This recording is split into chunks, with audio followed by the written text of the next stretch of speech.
आप सभी को जय श्री राम। कैसे हैं आप सभी? उम्मीद है आप सभी अच्छे होंगे। आइए हम इस वीडियो में कुछ विशेष चर्चा करेंगे कुछ शास्त्र को लेकर के। आखिर ऐसा क्यों है? जैसे में हम भूत भगवान भोलेनाथ को जल अर्पण करते हैं। अभी सावन चल रहा है, तो सावन के समय सभी लोग श्रावण मास में जा रहे हैं भोलेनाथ के मंदिर में, सभी लोग जल अर्पण कर रहे हैं। हम और आप भी अर्पण करते हैं। क्या कभी विचार किए हैं कि आखिर भूत भगवान भोलेनाथ को जल अर्पण क्यों किया जाता है? भोलेनाथ को जल अर्पण क्यों किया जाता है? फिर दूसरा प्रश्न कि सूर्य भगवान को जल अर्पण क्यों किया जाता है? हमारे यहाँ बहुत देवता हैं, देवियाँ हैं, लेकिन जिस प्रकार से चूँकि हम सभी देवता को जल तो देते हैं, भोजन वक्त भोग लगाते वक्त जल पिलाते ही हैं, बाकी अन्य कई समयों में हम उनको जल अर्पण करते हैं, परंतु जिस प्रकार से हम भूत भगवान भोलेनाथ को जल अर्पण करते हैं, जिस प्रकार से हम सूर्य भगवान को जल अर्पण करते हैं, उस प्रकार से हम अन्य देवी देवताओं को शायद जल अर्पण नहीं करते। तो आखिर क्या है कि हम भोलेनाथ को जल अर्पण करते हैं और जिसे भोलेनाथ स्वीकार भी करते हैं, सूर्य भगवान को जल अर्पण करते हैं?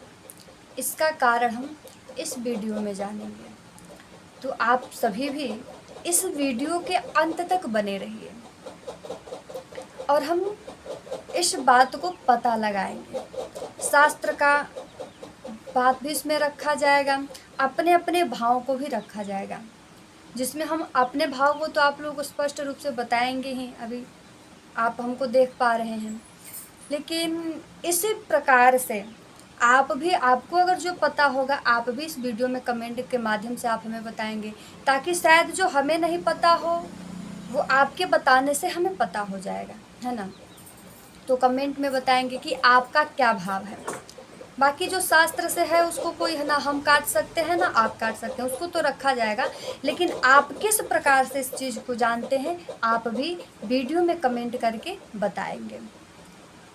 तो इस वीडियो के अंत तक बने रहें और इस भाव को जानें, इस शास्त्र के अनुसार इस चीज़ को, इस प्रश्न का उत्तर ढूंढेंगे, उत्तर जानेंगे और अपना अपना मत रखेंगे। तो आइए सभी लोग वीडियो के अंत तक बने रहें, सारी बातों को सुनेंगे, समझेंगे और फिर जानेंगे कि ऐसा क्यों है। क्योंकि हम कोई भी कार्य करते हैं, हम या फिर आप या फिर कोई जीव, कोई प्राणी, कोई मनुष्य, कोई अगर कार्य करता है तो बिना लालच का नहीं करता, कोई भी हो। अभी हम भक्ति कर रहे हैं, हम सब भक्ति कर रहे हैं, तो उसमें कोई ना कोई लालच है। क्या? कोई भगवान के प्रेम को पाना चाहता है, कोई भगवान के भक्ति को पाना चाहता है ना? कोई इसलिए करता है कि मैं वैकुंठ पहुंचूंगा या पहुंचूंगी, है ना? कोई धन के लालसा से होकर के भगवान की भक्ति कर रहा है ना? कोई भगवान की कृपा पाने के लिए। तो सबका अलग अलग एक चाहत उसमें छुपा है, जिस कारण हम सभी भगवान की भक्ति कर रहे हैं, है ना? तो फिर सूर्य भगवान को जल अर्पण कर रहे हैं, भोलेनाथ को जल अर्पण कर रहे हैं, तो ये तो पता होनी चाहिए ना कि आखिर क्यों अर्पण कर रहे हैं। और अर्पण भी कर रहे हैं, हमें पता है कि हम इस चीज़ के लिए कर रहे हैं, तो आखिर उनको जल ही अर्पण क्यों किया जाता है ना? तो ये सारी चीज़ें हम इस वीडियो में जानेंगे, तो आप इस वीडियो के अंत तक बने रहें और कमेंट में भी अपना मत अवश्य बताएंगे। तो आइए सभी लोग वीडियो के आगे चलते हैं। सानंद मानंदवने वसंतम आनंदकंदम हते पापवृंदम वाराणसीनाथम नाथनाथम श्री विश्वनाथं शरणं प्रपद्ये। जेहि विधिनाथ होहि हित मोरे, करहु सुबेगी दास मैं तोरे। बार बार बर मांगहूँ हर्ष देव श्रीरंग, पद सरोज अनुपायने भक्ति सदा सतसंग। सीता अनुज समेत प्रभु नील जलद तनु श्याम, मम हिय बसहु निरंतर सगुन रूप श्री राम। कामहि नारि पियरि जिमि लोभि प्रिय जिमि दाम, तिमि रघुनाथ निरंतर प्रिय लागहु मोहि राम, प्रिय लागहु मोहि राम। श्री कृष्ण गोविंद हरे मुरारी, हे नाथ नारायण वासुदेवा। आप सभी को जय श्री राम। तो आइए इस वीडियो में हम जानें कि आखिर भोलेनाथ को जल अर्पण क्यों किया जाता है और सूर्य भगवान को जल अर्पण क्यों किया जाता है और कितना अनिवार्य है कि सूर्य भगवान का जल अर्पण करना, सूर्य भगवान को जल अर्पण करना कितना अनिवार्य है। क्या हमें यह करना है? दो विषय आ जाता है, या फिर हम करते हैं। एक काम हम करते हैं और एक काम करना ही करना है। एक काम करते हैं, इसमें यह भाव आ गया कि आप नहीं भी करेंगे तो भी चलेगा, लेकिन एक भाव आ जाता है अनिवार्य, हमें करना ही करना है। तो हमें सूर्य भगवान का जल अर्पण करना अनिवार्य ही है, करना ही होता है। उसका कारण हम सभी जानेंगे इस वीडियो में। तो पहला ये जानेंगे कि हम भोलेनाथ को जल अर्पण क्यों करते हैं। हम भोलेनाथ को जल अर्पण क्यों करते हैं, इसमें हम केवल अपना भाव बताएंगे। इसमें जो मेरा भाव आता है उस चीज़ को हम बताएंगे, और आप भी इसमें अपने भाव को बताइएगा कि आपका क्या भाव है। और अगर आप शास्त्र के अनुसार इस बात को जानते होंगे तो आप वो भी बताएंगे, क्योंकि हम केवल इसमें हम अपने भाव को बताएंगे। अब अगर आपको शास्त्र विधि पता होगा तो आप कमेंट में उसको बताएंगे, ताकि जो हमें नहीं पता होगा शायद वो हमें नहीं पता हो जो आप जानते हो, जिससे हमें वो पता हो सकता है ना। तो वो उस चीज़ को आप बताएंगे। बाकी हम इसमें अपने भाव को बताएंगे, और सूर्य भगवान को हम जल अर्पण करते हैं उसको हम बताएंगे शास्त्र विधि से। जो हमारा शास्त्र कहता है हम उस चीज़ को बताएंगे, है ना। तो भोलेनाथ को जल अर्पण करते हैं, इसमें हमारा भाव है। मेरा मत है कि भोलेनाथ तो एक तपस्वी भगवान है, देवता हैं, तो उनका कोई नियम नहीं है। नियम तो बहुत हैं, परंतु हमें यही चाहिए, हम भोजन पावे, ये सब उनका नहीं। उनको ये है कि हाँ, हमें जो भी प्रेम से दे दोगे, बस प्रेम चाहिए उसमें। जो भी प्रेम से दे दोगे हम वही ग्रहण कर लेंगे। हाँ, अगर बात आई जल तक का तो हम जल भी ग्रहण कर लेंगे। मेरा ये नहीं कि हम भोजन के साथ ही जल को ग्रहण करेंगे, भोग के साथ ही हम जल को ग्रहण करेंगे, नहीं। अगर तुम्हारे पास कुछ भी नहीं है, और दुनिया में ऐसा कोई ना हो कि जिसके पास कुछ नहीं है, एक सेकंड के लिए, कुछ समय के लिए मान लिया जाता है, लेकिन ये मानना हो कि जल भी नहीं है, ये संभव नहीं है। सबके पास जल पर्याप्त है, सबके पास जल है ना। तो भोलेनाथ का कहना है कि अगर तुम जल भी ग्रहण कर दोगे, सूखा जल जिसमें मुझे ना ही कुछ बेलपत्र आप चढ़ाते हो ना, वो भी नहीं अगर डालोगे, केवल जल दे दोगे, तो हम उसको भी ग्रहण कर लेंगे। तो भोलेनाथ इसीलिए तो महादेव कहा जाता है ना। उनको किसी चीज़ की लालसा नहीं है, चाहत नहीं है आपसे, बस आपका प्रेम, आपका भाव चाहिए, है ना। तो ग्रहण कर लेंगे। और उनका भाव एक ये हो जाता है कि अगर तुम्हारे पास भोजन नहीं है, तुम हमें भोग नहीं भोजन पवा सकते हो, तो बेल पत्र दे दोगे वो भी पालूंगा, भांग दे दोगे वो भी पालूंगा, है ना, भांग भी पालूंगा। तो वो भगवान का ये एक भाव है कि हमें भक्ति अर्पण करेंगे तो मैं इस चीज़ को पालूंगा, है ना। लेकिन लोग आज स्वयं ही भगवान भोले बने पड़े हुए हैं। क्यों? भगवान भोलेनाथ भांग खाते हैं तो हम भी खाएंगे, धतूरा खाते हैं हम भी पाएंगे, है ना। तो हम भगवान से कंपेयर खुद का नहीं कर सकते, क्योंकि जो भगवान पाए हम पाले। अरे भगवान तो जहर भी पिए थे, तो क्या संभव है हम और आप उस जहर को पान कर पाए? संभव है। श्री कृष्ण जी गिरिराज पर्वत को एक उंगली पे उठा के रखे थे। हमारे और आपके पास इतनी सामर्थ्य है क्या कि हम एक ईंट को लेकर 24 घंटे तक खड़े हो पाए? नहीं। तो हम भगवान से कंपेयर नहीं कर सकते। तो ये भगवान का भाव है भक्त के प्रति कि हमें भक्त जो भी अर्पण करे हम उस चीज़ को ग्रहण कर लेंगे। इसलिए शायद जल को चढ़ाया जाता है ना। बाकी इसका और भी कई कारण है, बहुत कारण है, शास्त्र में भी कारण दर्शाया गया है। तो इसका कारण आप हमें बताएंगे कमेंट में। पूरे इस वीडियो को सुनेंगे और कमेंट में इसका भाव आप हमें बताएंगे। शायद हमें वो नहीं पता है, आपके माध्यम से हमें पता चल जाएगा। और हम आपको सूर्य भगवान को जल क्यों अर्पण किया जाता है ये हम आपको बताएंगे। ये मेरे द्वारा, ये तो मुझे शास्त्र के द्वारा पता चला है, पुराण के द्वारा पता चला है, और आप मेरे द्वारा शायद जान पाएंगे। अगर इस बात को जानते होंगे तो ठीक है, लेकिन अगर जिससे नहीं पता होगा इस बात को आप मेरे द्वारा जान पाएंगे, है ना। तो हम इसको आप सभी को बताएंगे। तो यह 2 दिन पहले हम श्रीमद् देवी भागवत पढ़ रहे थे, तो जिसमें प्रथम खंड तो बहुत पहले ही विश्राम हो गई थी। फिर बीच में कुछ कथाएं चली, कथा चलने के कारण नहीं पढ़ पाए थे। फिर उसके बाद हम कुछ समय बाद दूसरा खंड को प्रारंभ किए, तो वो भी आज तो विराम हो गए। कल ही उस कथा को विराम किया गया, पढ़ चुके हैं उसको।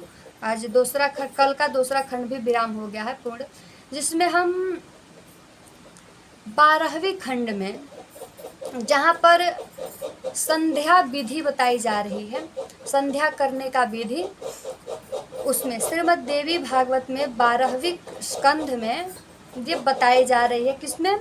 जिसमें संध्या विधि बताई जा रही है। संध्या विधि में इस चीज़ को दर्शाया गया है, बताया गया है, जिसमें ये बताया गया है कि सूर्य भगवान को जल अर्पण क्यों करते हैं, सूर्य भगवान को जल अर्पण कब करना चाहिए, और ब्राह्मण जो संध्या करते हैं उनको कब कब जल अर्पण करना चाहिए, ये सब इसमें बताया गया है, जिसे हम आप सभी को बताएंगे। और अगर त्रुटि भी हो जाए, शायद भूल भी, शायद जिस प्रकार से हम इस चीज़ को समझें उस प्रकार से अगर समझा नहीं पाएँ तो भी थोड़ा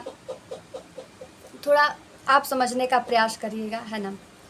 तो हम जानेंगे कि सूर्य भगवान को जल अर्पण क्यों किया जाता है और कब अर्पण करने से सूर्य भगवान उस जल को ग्रहण करेंगे। आजकल लोग क्या करते हैं, 10 बजे, छोड़िए 10 बजे तो बहुत ज़्यादा समय हो गया, 7 बजे 8 बजे उठकर 9 बजे उठ करके स्नान करेंगे, फिर 10 11 12 बजे तक जल अर्पण करेंगे। तो हम इस चीज़ को भी लेकर के बात करेंगे, चर्चा करेंगे कि क्या उस समय जल देना आपके लिए कैसा लाभदायक होगा, है ना। और क्या उससे आपको फ़ायदा होगा जब आप उस समय 10 बजे 8 बजे 9 बजे 10 बजे जल दे रहे हैं, तो क्या फ़ायदा होगा, इसको भी जानेंगे कि फ़ायदा होगा कि नहीं होगा। तो आइए इस वीडियो को अंत तक बने रहिए। हम जानेंगे कि सूर्य भगवान को जल अर्पण क्यों किया जाता है। तो आइए सभी लोग वीडियो के अंत तक बने रहें। यह एक प्रसंग है जो मुझे ये देवी भागवत जी से मिला है, जिसमें हम आप सभी को यह प्रसंग सुनाएंगे, है ना। तो आइए आप सभी को ये प्रसंग के साथ साथ समय भी बताएंगे कि कितने बजे से कितने बजे तक, कितने समय से कितने समय तक सूर्य अर्घ आप दे सकते हैं, जल गिरा सकते हैं, दे सकते हैं। तो महाराज आइए बताते हैं। एक मंदेहा नामक राक्षस, 1000 राक्षस, मंदेहा नामक 1000 राक्षस हैं जो सूर्य भगवान को निगलना चाहते हैं, जो सूर्य भगवान को भक्षण करना चाहते हैं, है ना। लेकिन जब सूर्य भगवान अपने जगह से जब निकलते हैं तो जो मंदेहा नामक जो 1000 राक्षस हैं उनका भक्षण करना चाहते हैं। लेकिन जब आप और हम सूर्य भगवान को जल अर्पण करते हैं, सूर्य भगवान को जल जब चढ़ाते हैं तो जो जल के जो बूंदे होते हैं वह वज्र के समान बन जाते हैं। और जब हम सूर्य भगवान को जल अर्पण करते हैं, जब वह जल वज्र के समान बन जाते हैं तो उससे मंदेहा नामक जो 1000 राक्षस हैं जो सूर्य भगवान को भक्षण करना चाहते हैं, निगलना चाहते हैं, वह उससे भयभीत हो जाते हैं। वो सूर्य भगवान पर आक्रमण नहीं कर पाते हैं, जिससे हमारे सूर्य भगवान सुरक्षित रहते हैं और चलते रहते हैं। अच्छा, कब कब प्रहार करते हैं? जो मंदेहा नामक राक्षस है सूर्य भगवान पे कब कब प्रहार करते हैं? तो सूर्य भगवान पे 3 समय प्रहार करते हैं। पहला, प्रातः काल। प्रातः काल मतलब ये नहीं हुआ कि हम 4 बजे से लेकर के 8 बजे 9 बजे तक के प्रातः काल नहीं हुआ है ना, और उस समय तक जल दे, है ना। तो प्रातः काल एक हो गया, उस समय सूर्य भगवान को भक्षण करने के लिए प्रहार करते हैं, चलते हैं। लेकिन हम और आप अन्य ब्राह्मण जन सूर्य भगवान को जल अर्पण करते हैं जो वज्र के समान पड़ जाता है, उससे मंदेहा नामक राक्षस जो होते हैं वह भयभीत हो जाते हैं, प्रहार नहीं कर पाते हैं। पहला समय। दूसरा समय, जब सूर्य भगवान आकाश के मध्य भाग में आते हैं, आकाश के मध्य भाग में बीच में, ठीक बीच में जब आते हैं तब वो उनके ऊपर प्रहार करते हैं। भक्षण करने के लिए सूर्य भगवान को मंदेहा नामक 1000 राक्षस दौड़ते हैं। उस समय भी जल अर्पण करना चाहिए, क्योंकि जो संध्या वंदन करते हैं वो तो करते ही हैं, बाकी हमें भी, आपको भी सूर्य देव को उस समय भी जल अर्पण करना चाहिए। तीसरा, शाम के समय, जब गोधूली बेला होता है, शाम का समय होता है, उस समय भी जब सूर्य पश्चिम दिशा की तरफ होता है, उस समय भी मंदेहा नामक जो 1000 राक्षस हैं उस समय भी सूर्य भगवान को निगलने के लिए, भक्षण करने के लिए दौड़ते हैं। तो उस समय भी हमें जल अर्पण करना चाहिए। उस समय भी जो ब्राह्मण हैं संध्या करते हैं, वो पूजन करके जल अर्पण करते हैं, जिससे वो हमारे सूर्य देव सुरक्षित रहते हैं। अच्छा, कब कब सूर्य भगवान को अर्पण करें? मध्याह्न काल में करते ही हैं, है ना। लेकिन मध्याह्न काल में कब, कितने समय पे हम सूर्य भगवान को जल अर्पण करें? तो पहला, जब आप प्रातः काल सुबह जब उठते हैं तो इतना सुबह आप जल अर्पण करें कि जब आप आकाश में देखिए तो उस समय आपको आसमान में तारा दिखाई पड़े। जब आसमान में तारा रहते हैं, प्रातः काल सूर्य सुबह के समय जब आप आकाश में तारों को देख पाएं तो समझ जाइए कि उस समय आपको जल अर्पण करना चाहिए। उस समय आपको जल अर्पण करना चाहिए। कैसे अर्पण करें? तो जब प्रातः काल उस समय आप जल को अर्पण करते हैं तो उस समय आप अपने शरीर को थोड़ा झुका करके करें। अपने शरीर को झुका करके सूर्य देव को जल अर्पण करें, जल चढ़ाएं, जल गिराएं, है ना। अब दूसरा समय, जब सूर्य भगवान आकाश के मध्य भाग में स्थिर हो, बीचों बीच में स्थिर हो, उस समय आप सूर्य भगवान को जल अर्पण करें। उस समय जल अर्पण कैसे करें? तो उस समय अपने शरीर को, जिस प्रकार से एक डंडा खड़ा होता है ना, वैसे ही आप अपने शरीर को सीधा खड़ा होकर के और सूर्य भगवान को जल अर्पण करें, सूर्य भगवान को जल देवें, सूर्य भगवान को जल गिरावें। तो ये मध्याह्न काल हुआ। तीसरा काल, सायंकाल के समय, गोधूली वेला के समय, जब शाम को जब वो आप संध्या वंदन करते हैं, उस समय जब सूर्य पश्चिम दिशा की तरफ हो, उस समय आपको भी सूर्य भगवान को जल देना चाहिए, जल गिराना चाहिए। उस समय आपको कैसे गिराना है, तो उस समय आप बैठ कर भी सूर्य भगवान को जल दे सकते हैं, सूर्य भगवान को जल अर्पण कर सकते हैं, है ना। तो ये तीसरा टाइम अर्थात ये शाम का समय हुआ। तो 3 समय में आपको जल अर्पण करना चाहिए। ब्राह्मण के लिए तो संध्या बताया गया है, त्रिकाल संध्या, है ना। 3 समय ब्राह्मण संध्या करते हैं, कोई 2 समय करता है, कोई, है ना। तो अर्पण करते हैं उस समय उनको जल भी, वो तो जल भी अर्पण करते हैं। तो यह तीसरा समय हुआ। लेकिन हम यह गलती कभी ना करें, क्या कि जब आप 7 बजे 8 बजे जल देंगे तो उस समय आपको कोई फायदा नहीं होगा। क्योंकि अब बताइए, जब किसी पे प्रहार हो रहा है तब हम जाएंगे तो शायद उसकी रक्षा हो सकती है। अगर किसी के ऊपर प्रहार हो रहा है, प्रहार होते वक्त अगर हम उसके पास पहुंच जा रहे हैं तो शायद हम उसको बचा सकते हैं, उसकी रक्षा कर सकते हैं। परंतु जब वो लड़ चुका है, मामला पूरा फिट हो गया है, शांत हो गया है, फिर उस बीच में हम जाएंगे तो कोई फायदा होगा? कोई फायदा होगा ना, आपका फायदा होगा ना उसका फायदा होगा। उसका फायदा इस प्रकार से हुआ कि जब आप जाएंगे तो लड़ रहा था, उस समय आप नहीं छुड़ा पाएंगे, उस समय आप रक्षा नहीं कर पाएंगे। आपका फायदा हुआ कि जब आप छुड़ा, आपका नुकसान होगा उस समय। जब उस समय बीच में पहुंचेंगे, छुड़ाएंगे, तब कहेगा कि अरे भैया आ गए थे, दीदी आ गई थी तो बच गए थे, है ना। तो ये हास्य की बात है। तो जब प्रहार हो रहा है उस वक्त आप जा रहे हैं तो रक्षा कर सकते हैं। तो उसी वही बात यहाँ पे भी है। जब मंदेहा नामक राक्षस जब सूर्य भगवान पर प्रहार कर रहे हैं, भक्षण करने के लिए दौड़ रहे हैं, उस समय आपको सहायता करनी है ना। लेकिन उस समय आप ना पहुँच करके 10 बजे 11 बजे देंगे तो उससे कोई फायदा नहीं होगा। हाँ, एक बात है कि अगर आप के व्यस्तता होने के कारण यह थोड़ा सा समय आगे पीछे हो जा रहा है, जैसे 10 minute, 20 minute, 25 minute, 30 minute, 40 minute, 1 घंटा, ये घंटा तो बहुत ज़्यादा हो गया। इतना देर आपसे हो जा रहा है, जैसे मान लीजिए 30 मिनट बहुत ज़्यादा हो गया।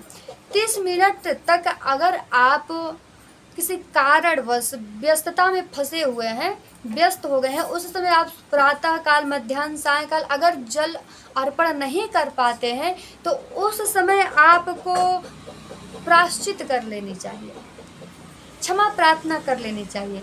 परंतु आप जानबूझकर के लेट कर रहे हैं, जानबूझकर देरी लगा रहे हैं, तो फिर आपको कोई फायदा नहीं मिलने वाला है, कोई भी फायदा। कुछ समय देरी चल सकता है, लेकिन बहुत ज़्यादा समय देरी कदापि तय नहीं होता है ना। तो जब सूर्य भगवान को जल अर्पण कर रहे हैं तो प्रातः काल उठिए।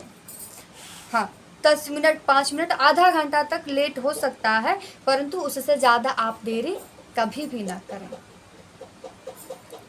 तो आप सभी को पता चल ही गया होगा कि आखिर सूर्य भगवान को जल अर्पण क्यों होता है।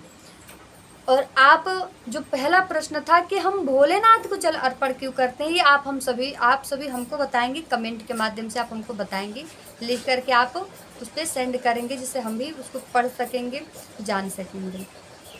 और यह जो सूर्य भगवान को जल हम अर्पण करते हैं, इस बात को आप किस प्रकार समझ पाए हैं, किस प्रकार समझे हैं, इसको भी आप हमें कमेंट में अवश्य बताएंगे, ताकि हमें भी पता चले कि क्या हम आप सभी को सही तरीके से समझा पाए हैं कि नहीं, क्या आप इस बात को सही तरीके से समझ पाए हैं कि नहीं, आप इस बात को किस तरीके से समझे हैं। और अगर आप नहीं समझ पाए होंगे तो हम कोशिश करेंगे कि इस चीज़ को और सरल से सरल बना करके आप सभी के बीच में परोसें। वीडियो के माध्यम से ऐसे बना करके परोस सकते हैं, या फिर कथा मंच से आप सभी को अवश्य बताएंगे, है ना। तो अगर आप इसको बताएंगे कि आप किस भाव से समझे हैं, तो इस चीज़ को हम ज़्यादा सरल से सरल इसको बना पाएंगे, गुरुदेव की कृपा से, उनकी आज्ञा से, उनके विचार से, उनसे पता करके इसको हम सरल से सरल बताएंगे और आप सभी को समक्ष रखेंगे। तो आप सभी भी उम्मीद करते हैं कि समझ गए होंगे, नहीं समझे होंगे वो भी बताएंगे आप, और नहीं समझ गए हैं वो भी हाँ या ना अवश्य बताएंगे, जिससे हमें भी पता चले कि हम वीडियो यहाँ पर बना करके आप सभी तक पहुँचा रहे हैं, मेहनत हो रही है तो क्या उसका फल निकल रहा है कि नहीं। तो आप सभी अवश्य वीडियो को पूरा देखें और अपने विचार साझा अवश्य करें। आप सभी को जय श्री राम। आप सभी आनंद में रहिए, मस्त में रहिए, ठाकुर जी के भक्ति में सदा निमग्न रहिए। ठाकुर जी की सेवा आप सभी को प्राप्त हो। श्री ठाकुर जी आप सभी के ऊपर कृपा करें, आप सभी को प्रसन्न रखें, आप सभी को खुश रखें, आप सभी की मनोकामनाओं को ठाकुर जी पूर्ण करें। जय श्री राम।